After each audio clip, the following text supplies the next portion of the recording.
ചിരിയുടെ സുൽത്താൻ, ഭാവങ്ങളുടെ വിസ്മയം, സലിംകുമാറിന് പ്രണാമം. മലയാള സിനിമാ ചരിത്രത്തിലെ ഒരു സുവർണ അധ്യായത്തിനാണ് കൊച്ചിയിലെ സ്വകാര്യ ആശുപത്രിയിൽ വെച്ച് വിരാമമായത്. ഒരു ജനതയെ മുഴുവൻ പൊട്ടിച്ചിരിപ്പിക്കുകയും പിന്നീട് അതേ ജനതയുടെ കണ്ണുകളെ ഈറനണിയിക്കുകയും ചെയ്ത ദേശീയ അവാർഡ് ജേതാവ് സലിംകുമാർ 56 ഓർമ്മയായി. ഏറെ നാളായി പാരമ്പര്യമായി ബാധിച്ച കരൾ രോഗങ്ങളോട് പോരാടിക്കൊണ്ടിരിക്കുകയായിരുന്നു അദ്ദേഹത്തിന്റെ അന്ത്യം. ചിരിയുടെയും ഭാവതീവ്രതയുടെയും ആ അധ്യായം അവസാനിക്കുമ്പോൾ മലയാളികൾക്ക് നഷ്ടമാകുന്നത് തങ്ങളുടെ സ്വന്തം മണവാളനെയും ഡാൻസ് മാസ്റ്റർ വിക്രമിനെയും അബൂബക്കറിനെയുമാണ്.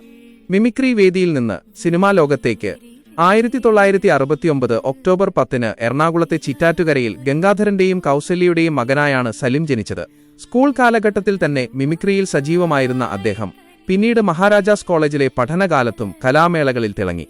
കൊച്ചിൻ കലാഭവൻ, സാഗർ തുടങ്ങിയ പ്രമുഖ സ്റ്റേജ് ട്രൂപ്പുകളിലൂടെയാണ് അദ്ദേഹം തന്റെ കലാജീവിതം കെട്ടിപ്പടുത്തത്. 1996 സെപ്റ്റംബർ 14 സുനിതയെ വിവാഹം കഴിച്ചതിന്റെ തൊട്ടടുത്ത ദിവസമാണ് അദ്ദേഹം ഇഷ്ടമാണ് 100 വട്ടം എന്ന ചിത്രത്തിലൂടെ സിനിമയിലേക്ക് ചുവടുവയ്ക്കുന്നത്.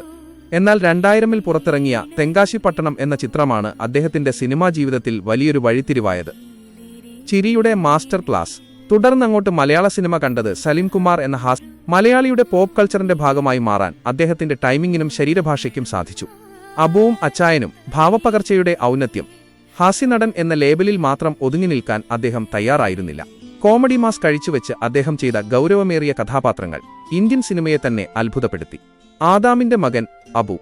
2010. ദരിദ്രനായ ഒരു അത്തർ വിൽപ്പനക്കാരന് ഹജ്ജ് കർമ്മത്തിന് പോകാനുള്ള ആഗ്രഹവും അദ്ദേഹത്തിന്റെ ആത്മസംഘർഷങ്ങളും തനിമയോടെ അവതരിപ്പിച്ച സലിംകുമാറിന് ആ വർഷത്തെ ഏറ്റവും മികച്ച നടനുള്ള ദേശീയ ചലച്ചിത്ര അവാർഡും സംസ്ഥാന അവാർഡും ലഭിച്ചു. അച്ഛനുറങ്ങാത്ത വീട് 2005.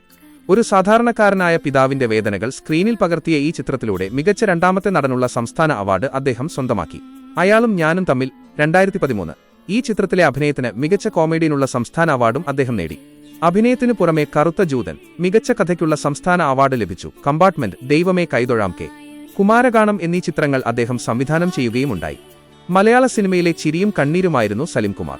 ലളിതമായ കോമഡിയിലൂടെയും ആഴമേറിയ ഗൗരവമുള്ള വേഷങ്ങളിലൂടെയും അദ്ദേഹം മലയാളികളുടെ ഹൃദയത്തിൽ അമരത്വം നേടി. അവസാന നാളുകളിൽ രോഗബാധിതനായിരുന്നപ്പോഴും പൊതുവേദികളിലും തെരഞ്ഞെടുപ്പുകളിലും അദ്ദേഹം സജീവമായി പങ്കെടുത്തു. ഒടുവിൽ താൻ ജീവിച്ചു കൊതിതീരും മുൻപേ തന്റെ വീടായ ലാഫിംഗ് വില്ലയെ കണ്ണീരിലാഴ്ത്തിക്കൊണ്ട് അദ്ദേഹം യാത്രയായി. ഭാര്യ സുനിതയും മക്കളായ ചന്തുവും ആരോമലുമടങ്ങുന്ന കുടുംബത്തെയും ലക്ഷക്കണക്കിന് വരുന്ന സിനിമാ പ്രേമികളെയും ദുഃഖത്തിലാഴ്ത്തിക്കൊണ്ടുള്ള ഈ വിയോഗം മലയാള സിനിമയ്ക്ക് നികത്താനാവാത്ത നഷ്ടം തന്നെയാണ്.